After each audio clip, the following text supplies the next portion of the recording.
Oruka for the Asafara the Dawase. What do Montini at Yase?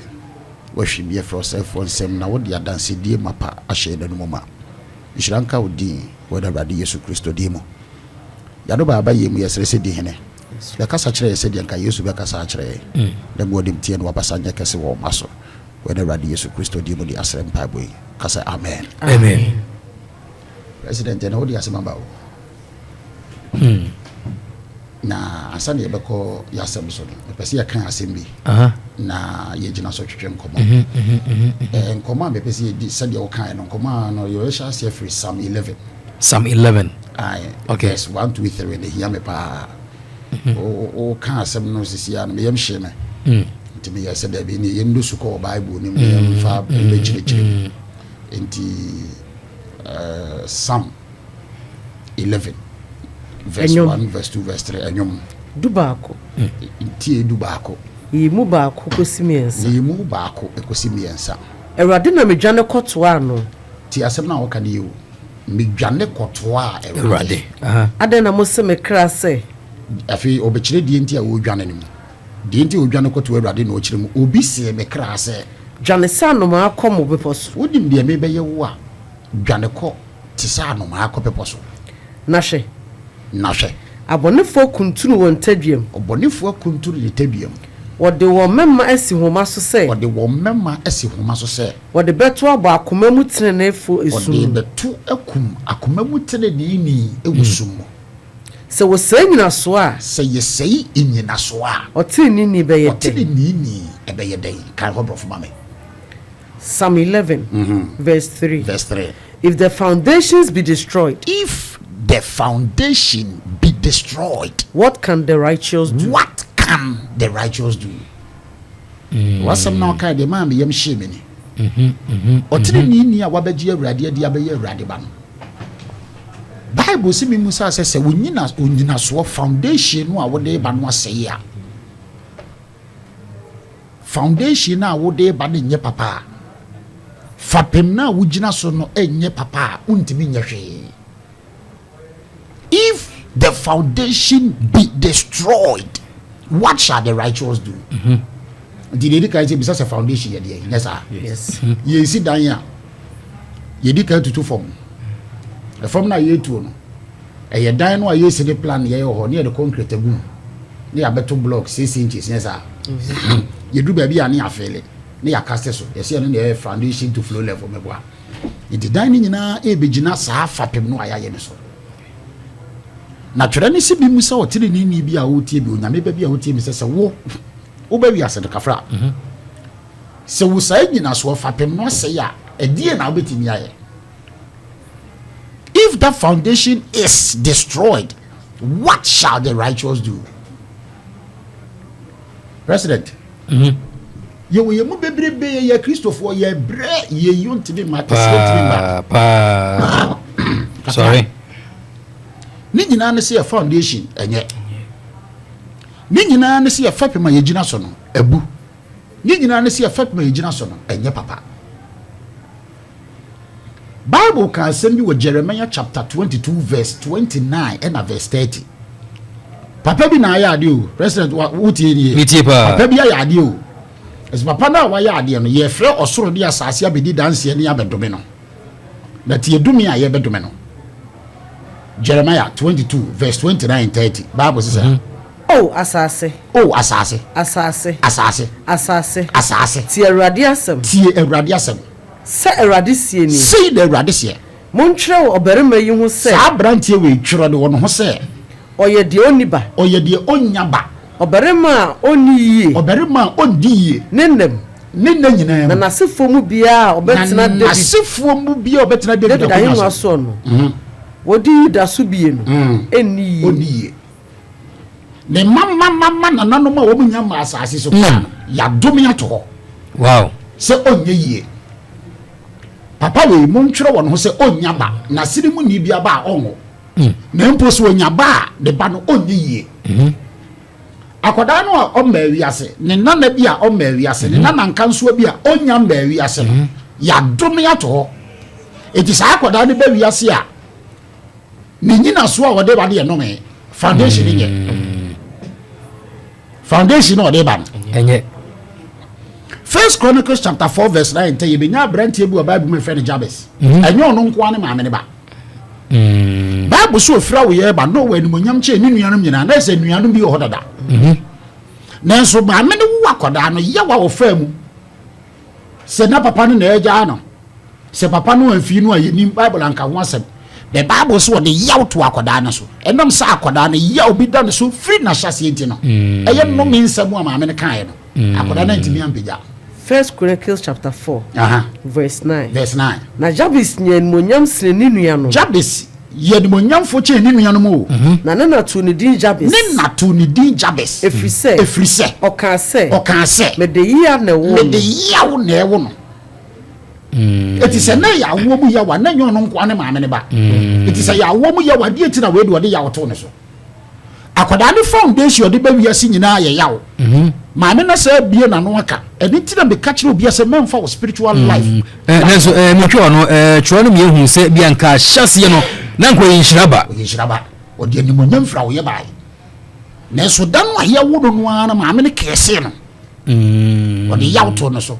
Ebedi abrantie di nyapa. Foundation in your papa. If the foundation be destroyed, what shall the righteous do? Afeye fa bra me no abrabom. Ye mu bi fie ye firi mu no ye janom bi ye nananum bi kum nipa. Ajoti. Yete ba. Sa wudie na obi die no. A destroy your foundation ya deba. Obi ma me kota obi kunu ho an wo ji kunu no. Ado wo ware no. Gu obi a ware foundation nye.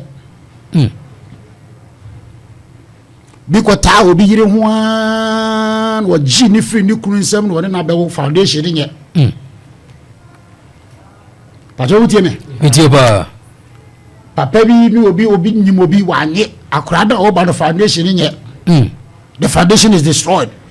Me twa no prophet we dey sanka bo frane dey on dan kanye no funso.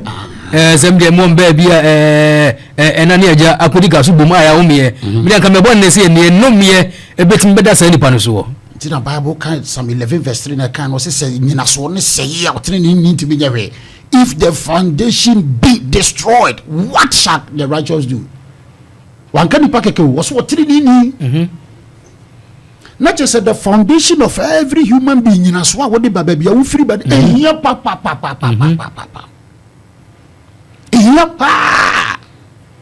It is a when to me who no su kwanko correct me ma wanko correct sa error no when si fapem papa asembeba wo bibi be di unya wo baby free bibi be kwatia wo baby free yes now kwa so do sum nyame pa ai wo ye nyame ba wagi nyame ade onkonkro ti mu cartons is be doing it because foundation I say that error must be corrected. Error be oh. So when you and free be kwet yaw. Bribi be kwet yaw. Obofo ne ba ye kan de na ya Gideon wosoro de kire no. O si Gideon yo dombere ma wosoro. Adan na honam wenti be ma. O si to me bi di ofie so ye friend ba to me. So when dwiri na anwu oboa. Judges chapter 6 verse 25. Obofo ne ka chese gi so kodwirigu. Se when dwiri sa de na anwu oboa foundation nye. Adenti no Nyankopon ma yeku we kan ne manyina. Cause watu fapem bone. It is onipa bia wanya fapem papa nyina so a bibe du nya. Sa na wo ba wiase so adosu kokko wachi busa ma ame ne wona no mo nsem. E bibi hunu na hunu de wo ko atia. Hu de wo ni di asiansa. Ajo tie me ye ba. If ne di ka di aduaba no ma ni kunu bi di. Bebo a o ma ya so de atia nyame. Duaba no di yokoto hefa ne yam. Ne ba odi ka to ye fum ye friend say ya Cain. O hunu se ne ma ame ne papa ku nipa da. Eso enam se na bone aye fapem ti obeku ni nua. Foundation na say. O nya ma wiase o. E na ne ma ame ne papa akodi aduaba ya so de atia nyame. Bebo a. E ne ya pam wa free edi ntro nim. Afi akoda na wo ma wiase da wo ti se obi akum nipa da no ba wo be di awu adentia boni ni bia no boni na ba no koto ma me di akora no foundation no ti Bible ka so obi yare oso yare fo free ne na yam wa ai John chapter 9 typical example o ye ni free ne na yam wa nkase o free soro eti found niema ekutia ye bebreba ye huna kire niema ekutia bebreba me yentimi ni ye bobra ye ko ye na bibi pem ye ne ye tisan nyina ye foundation sanye papa foundation in ye. If the foundation be destroyed, what shall the righteous do? Nebom the obe proud catches on him the embe or Jan copy bosso. Janet San on the copy bosso be proud is a media. Makuntu be tebu muda da me train war. Or say for us have one then. If you Genesis chapter 3, verse 15 and 16. When you make catch the obon some say. What made what tanya to what then a safe one to na bonity or no one cow 90. One can so on cow now or say cow heifer or 90. So the enemy is not interested in your future because you're hidden, or you're interested in your past. Said you obey or can enter or tracy or root. Now when you do a better media quantity or Dutch and our shebre palm, it will be a free watch, baby, a free ban. I will yeho, dear now, Deba. David chose some 51 were brow I born you. Was say I would him some ye send me bonim, the only bonim, tis a man go for be a kunikuna, fachane. Solomon Bob, a farmer. I didn't hear. Sa foundation free. Jesse ho. The free Jesse ho get free Judah. Genesis 38 okofa naseba. Tama. Eden be wo. But what was it? It is our foundation na David Dimoni Solomon everybody nyina na ebu. E wo mo la ni mu. E wo la ni me free ebu. Genesis 38. Ebu. Okay, say Ruby for no Debia Moses what your kwa na Ruby for nkwa na fisokofa de papa yire. And the papa domain Genesis 49. Say Ruby wunye ye, uhi him says you. What's that for ja? Eyire. It Debia Israel for kwa na Ruby for nkwa na ewu. It was as a result of foundation Bonia Ruby lay. Eti Ruby for ni wu, de ti Ruby for ni wu ni say wo mo nana no efre ni Ruby no. Wo di boni ama ya dome no. Eti ho be yan papa, se wo nipa bia wo take spiritual life seriously, say you go deep. And you be nko wo brani mu a, do mo su ko na hwem. Do su koko fie, do su koko obusuam, do su ko hwehwem. E de na course wo fie ho. Me wo beto so ma prophet. Opanyi be okrum ase. Ọmọ be kan twe de ma mpem nka ye go kokko tin emo bi no di ne nkomo aba na busua o ka se ni fie o tena se ye hwehwemu hu se ni fie na nyinche ho na nsusika na funi sika na bi ni fie mu ho isan so mu ni sika ekope nipa intie ne ono ba no do so kokko hwemu e na o san sa de no intie ne se odi anya nwanwa we mi case wasem no so sa ampa se ni ma bi di unya obran se ni ma bi nkoya mentena se manya ha ye hwemu Enyam ye Kristo ni me botton so ngwa hwehwe correct error no ye da se Romans chapter 8 verse 19 Paul say abode de de gira atwa onyame ma ho anu ye na eso yentime ne ye ho enam enya abode ne pe enam adihu na ye de yakosha ase yenti wo hyebiribi ase ye wo hyebiribi ase wo hyebiribi ase o ma me kwata obi kunu wa no ne wo ye wo pekunu edi enti be fi obi akwa ware ana agu edi enti de fi obi akwa ware a enye yi edi enti de fi obi anwo edi enti de fi oba enti bi mpega edi enti de fi oba enti bi mpega eno ma me bi ba sori ne ba ka sa twen se ma me ni maye mema mienu na se ma me maye mema mienu o se an ena so hunu wo mo o se an ena se wo busuam awade de me ko wa obi ku onu ankasa ni nua sie no wasase so edi sa de ni ntino wo fie ntitimu nko na ho no me bi da wo fie nipa ni nipa nka wo kura wo nua no bi nka wo nua no bi kura pe waku o manu mienu kura mo nka o mu hia ntoko beba afi ni siu ta enra de ya enra no pa prayer fees mi ame baby na wo tweme no atwemu e wo waso de ho mi am hu nsankyere ni anyankopon fa wo so ye we de nyona beka wo chia mi ni masem entino wo se waso mu a foundation nye etitire bi ho a obi o kra no a president hwe se wo nua ba no ye program anopa na ya na me yam hihimi o obi anyem no de nyinse na kohye be ma foforo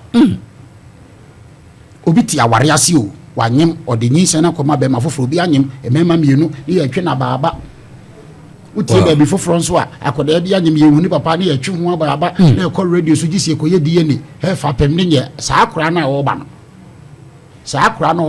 say obi antimi anka no kura nkyerɛ no wa mehu no kura ntimi anko antia saa de no ano ne ani ne ahohom ne apamo a ne yie yo ne nipa gya bɛkyɛ obebra be ye bibie bi enye yie they can never nam ne na boni bia waye foundation no.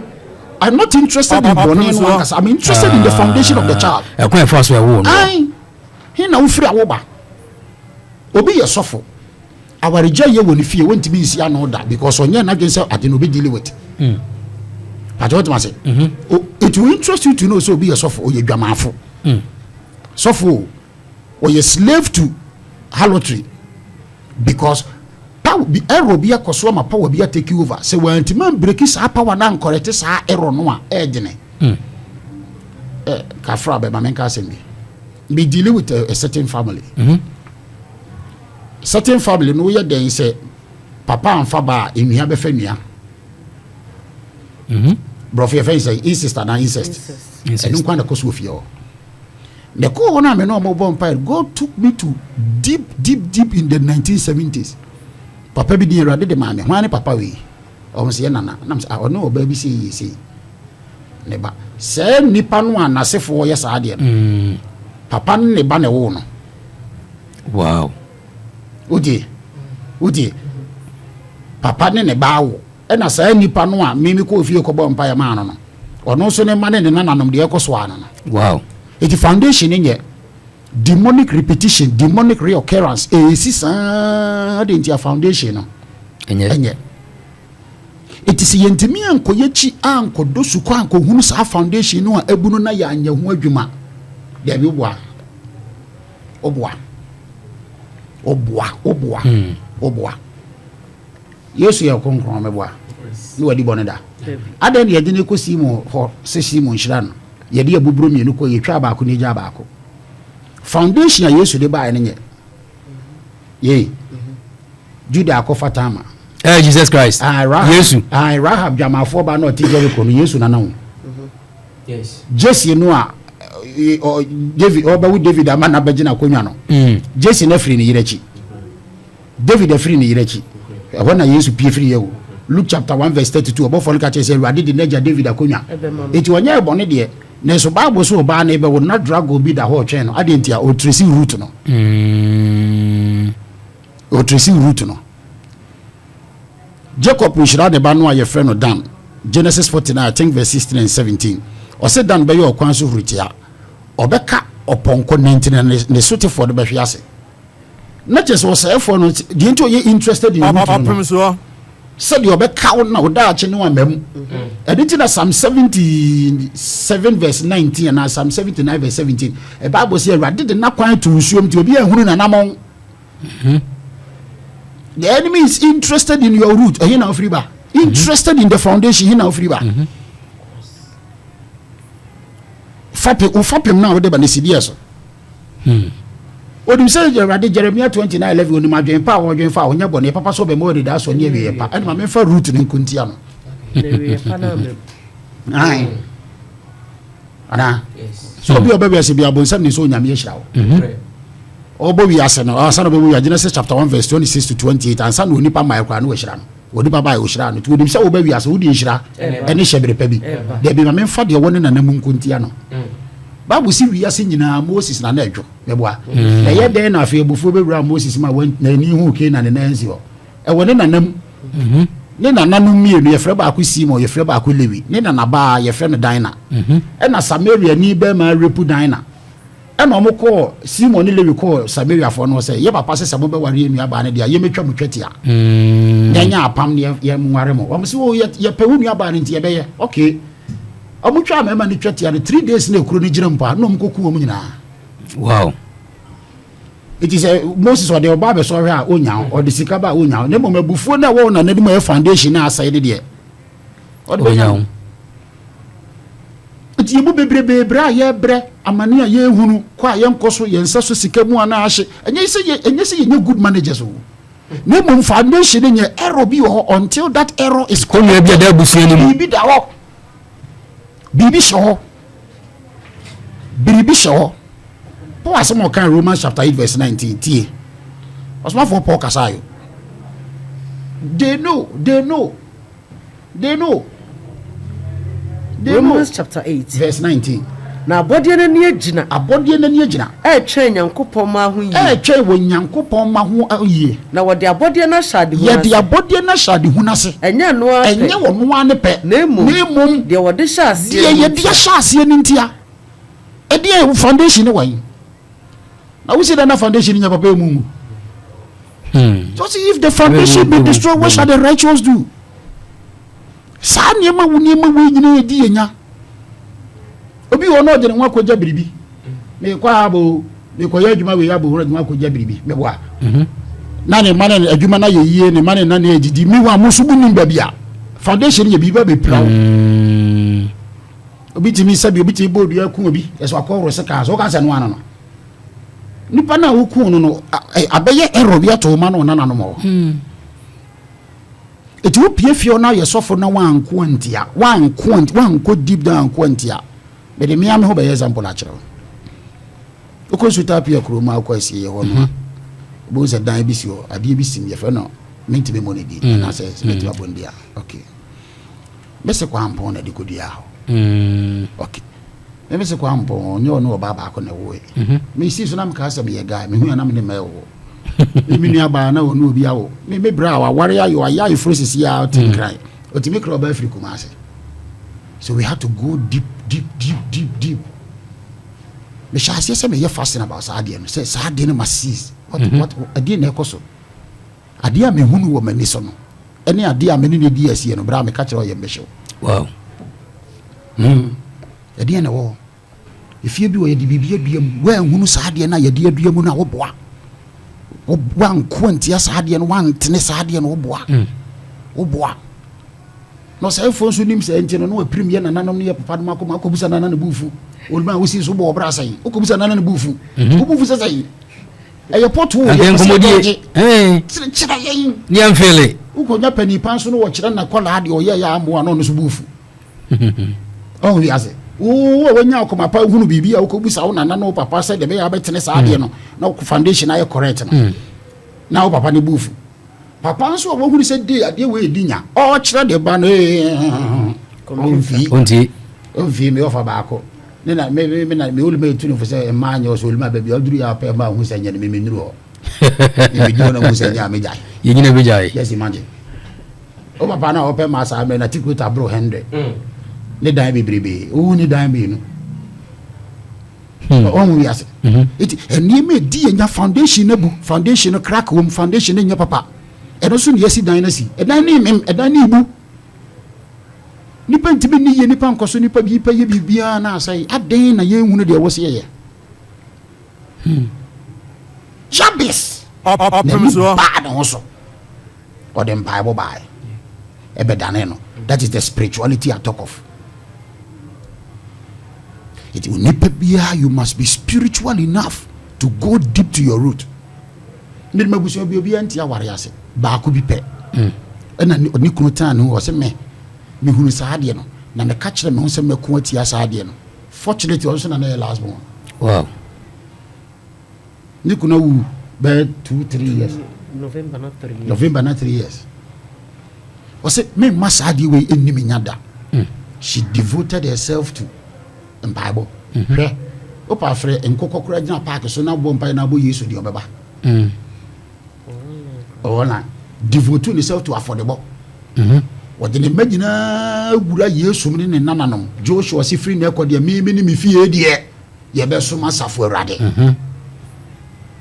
O teneno sa foundation na enye papa na error in the foundation we make sure say no yam to fapem to sa foundation we so mo yonko bia omo na monso ni afonso obia nipa nso no mi yonko na last born insia na omo nyani no sebe omo nyina ma mo akoye se omo ase sebe jimijimi fu ni bi insia ni nyina na no omo Japan so ye free omo ja oya kani na maame na nya kani no ni mi din komo bi na yam des me ka kire me yonko no until se papa ni free ma me ka kire me yonko no up to now me yonko mu suru se obawo foundation wonyini menim fie bi o eben haya baby generation bi o mo bodam ni ba ko the sister bi na dwe se me de me ngo fie o ne ho fe papa kanyina so tenten kes o se de bi me ngo ana me hu na yiase me hu no chia de bonkomo o se de bi o na ho fe ne sa o hi se o ya twam 50 o se me ngo the question is nya wo na wo ngo no because he dey free your generation be am wo sebi dey na dwene mu ka no ahwe na bi nya robe no dey foundation ni si dey so dey na aja bi ye dey na na bi ye dey na ofa bi ye dey na sewa bi ye dey a minim fie bi esim mienu eso mo mte abronsan enkasa abronsan bi fo bisa papa no ware akora ma mienu no de wetin abronsan no de wetin abronsan bi na ma no ko no mo bodia ma na wu ko many years o omo ma no kora wu aka ma nananom uhu nua na kasa no na dua na nya no wu wow ai me kora me benyi me nyini ba bi na me ba akro from me ba akro from ko yensi nipa kora me hu ye ko asie nipa be 8 amani hu ni nyina ne se we di wo ye na bi se oni asemasi ebekasa we know how to deal with it. So penny pa bi okroma 1997 98 99 2000 when preaching message be or preaching message about foundations and bloodline chile na busuafo a warrior good ni ade o ebeto no ni we no say no one is different from dealing with so I have to deal with it say the be me come ba ne me nana no say David see yan kra adwane te sa no ma afrofidi sufo afidie no na ye de I think say problem ne pa no ade bu wo hu sunsumu hu no bia wo de say me kwabena mete hayi wo nhye de nim bibia de ruman so asori abo mpaye wo gidi say mpaye nkwa ye enough say sa ne mo ne betumetu ase David number 1 if it be investigation investigation it will lead you to clues the clues will lead you to secrets that is when you find solution but what am I saying they na bien ba no so they say Jabez ade na bibi di binya e de na ekoso obehunu se ne ma me de yawo fini has yere wo akoda bi obra wo to di ikabo ye hunu de beto no fese maame no akoda wo wo no na ne na be ma wu ni papa ne maame awu ni papa mi enu awu ni maame su o to di ikabo de mo nyam ne ko ye be hunu ni mo nyam bi e ba foundation na bu Opemsuo you go deeper obusuo na wo firi mo no woni mo sai me ye wa akasi bretu me nananom ka se bi kire me man na so da besi ne me na so da na me na so da e ye hinta sam kese pa fie o ti ase e ti afidi kese so na kasa wo e hinta sam bi o me fie me na nanom ka kire me se no nti BBC si o ti ase me na na de friend no bi kai e kire se bi kai me na nanom ka kire me se senti na wo nti hweye una na mo wo se wutu no ntoko e wosa woko na nye bibia ni wunya hai me papa maame owu ye nche me papa di owu ya che more than 30 something years ni me papa maame be wo kan sem bi woni fie kire me se no nti menye se hai me hunu sikani bi ukromu ha na me ne bom ne be bom pa yo fon so papa de ti odi mi wi mi tu ni ba no fo no se fafon mama na no so for nyankasa o se krache many Opemsuo ya wo be fia sisi ya musulman pa jometi ma bachina o se de bi mi hia o sisi e me ko no se futu na ka na phone so no me te ha ka kire ni bi mu me ne me fafo bebre ni si so ye nyina ne wate kureta bebre ibiribi na me ne me nkrofo no tu kwanya na nkrofo bi kan na ntwi from kuruma de bi wura Ghana na o maku no ma sesa na ntwi na koton no mo di ye hwese de o mo mewu bitu ba na fo se mo mfa kwa bone so a wo mfa ni pass mesi no ka ho ni pass mesi no ka ho ni pass mesi no ka ho ba ko de na me nim ni pa because na me simi ulma transport na ne mana aka wan me bom pa ye ofie bi me bom pa ye ofie bi mankrofo obi a be wo ma ba ko be wo no kwasi ada 1159 na 1158 wo ho bi If you are could be a would be a diacosi, will be a more Obama Bako. Wow. At the end of all. If you will be well, August, Opemsuo. the end of all. June, Obiang August, Obiang July, Obiang January. But didn't penya, nipe bread.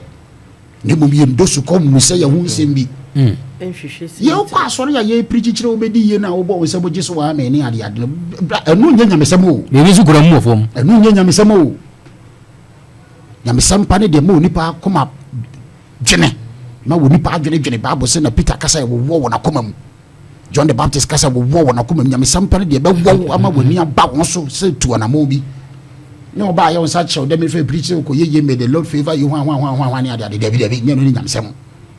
Yes, when preaching motivational message be ada. This is a awakening message. I'm programming many ho ya media o frame bia media o keke ba ne say o de lighting e bi ni pani o hini bi frame me ntimi money din ha every mpon scratch what dey na akọ kire bi mu na nipa ni mra no so nyeme edi enya men na ewo bra mentie yewura asem a watena so be miensa na mienu da ebinsi da me yiri be di adanse a kire se no bu asem se no kan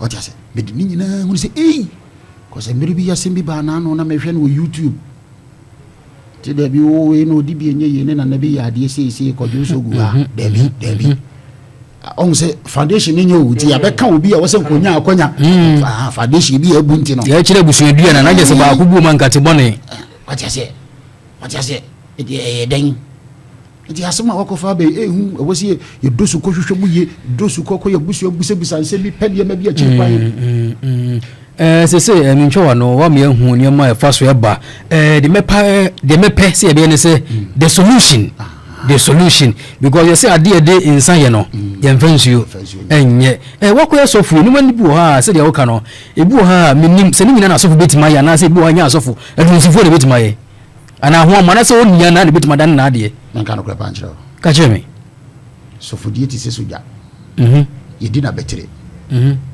for the cases bi aba wa maka kire won pin se we nya me level o die se o well obi on kan okure nchira o prophet o kan okure mata na amode aba na o kan okure asem na amode aba na ye ko outreach ye ko nya akoda bi sebi ne okro sebi o okronfo ne sa ha no cocaine weed tramon ne ade well ye did ba ye ne ma mi bi wa UK se fe mama Florence bo ma discover ba se entoto nta de ma no ya to bible ama no akra ni disciple wonim no san akọ me bo won pa ye na rade bi emani lucky na ne ma me wa so de nam so obai ibire bi o ya ade bi se ekotena asie ye bi wa tasama so na ye sie woni pa bi o oni pa na ye sie no okoji sikaduro ema me hu se Pentecost sofo bi kan no kra kire ne se onko ba bi okoye ade no koye ho ade wa ankoye na ade ni kun no saa na no so na akra wi kotena nti akra wi hoda ade ne ba no ho busa ne se me boa ne ma me busa no se an ye no akra obai wow ai je si akra no ba bi opepa ya asie ho na akra no aso ai empire de ya famu de bi e betimi ayidu nya me kire se ye nye no yaye betonim afi akra na dwane akra firi enchen oba asore ne to money kesika money chop money to atade wa dwane pajote mase eto aseba ebi wo no ma meka no kura kire se baabi ahwe baabi aye kikire aboa no ho ne eja no abusuafo mu hu na monko monko mu timfiri ho no kura we o de mo bi ntra baabi na da se watwam na oni hutumi oni hwanhoden na maka je se asofodi edi na betere obi ye lance corporal obi ye sergeant obi ye lieutenant obi ye major minim baabi asoja na kopem yo na je se nya hu ndo ko bia na asofo otimi ko na asofo bi bia on level bia on rank say dey work no okay the second say ya and found one how many years it has been there, and found one in if you do at this account say I will come what drew baby. But what must say? What drew baby? A be order my by a bumper more call. If you hold my bar, way me a broom, so it has a merry form and so from penny glass of penny. Dudica, a friend Apostle Franco say, you're tossing me a fellow Prophet Oppong Asamoah. May refer or me found will be a call. Penny Pano, Apostle Franco say call. You're tossing me Prophet Oppong Asamoah call. And from Happy, we was him no. And yeah. Ya fun ya de na osa we nsu akoma mu de me de me yes me yi ntwo me de na me nche o mu de o me ya akoma ai ko ni adwene mu de wi ase na ho kwa wo me kan no koreche si wi ase na ho kwa ni wi ase ntimi na ho kwa fisansa na nipa ba na ho ho saa na nsɛm so ani paka obi okura no ade edi wona ne mmanya ya de wakoya obi aka asɛm ya to ne so. John chapter 6 verse 63 Jesus said the words I speak to you they are spirit and they are life. What say John chapter 4 Jesus consider baby you asɛm ma na na woju de be Samaritans issue and to kwade da wo firi tititi wo ya repu dan na ne nua no makoku ye nananom to kwade da ho simple ti ade bia ye bia no mo ye hwe ni ye akonya bia yenya rantie be ka chema se na se oba Kristo mu aba ya abode fofo no madada ne nyina atwa edam se Lazarus so wuyo ko hefa so ko tena Abraham kokum e wa paradise na so okay so di hian tafe nkrama tafe ne kroma boa yo se wa je Yesu wadi wanya da aje nkwaje bibia di ne nya wa ha ema paradise wo kran kasi kani ne suma no so san fa ne san ko bo zoom fa ma kan techere sana nipa pebeja sana nipa beduru bia enafom bribia ye nyina so ma ye bi beko atia obia bia disqualify obia ye beko akofa mama mi ye na ada ye ho ma ye ni na ho mama ye ni na ho ye musa ye hunse bi ye mpense nioma mhwehwe die ntia nioma nkoyie Lamentation chapter 3 verse 40 we say examine your ways papa wakwem hwehwem ayi bibia mfa kofia Prophet Musa we obi a wo fere wa busua mo nyu oboja obetima kan bia to so amena de wonya ho no asefo o na se de bia ni pehia o ma me ja kwan na ko school ama me school mu no anye o teacher o papa o school mu anye o teacher o ya de obetima kaseti a we be ya dwuma se nya obusua ni o ko adwuma se wo do ho akɔhye master ase a waje on December tumiti ama master ise master inkyere madwuma o sunsu mu o ja no o so o ka bibi ti be ya adwuma ne mum se ni nyina so de a na Bible si duabo hunu mam ne wo nyina so de be ya adwuma dabi say tia sisi na wade egu na mafa wa hunu na wo de ko me se no ano no dabi the laws of nature will deal with me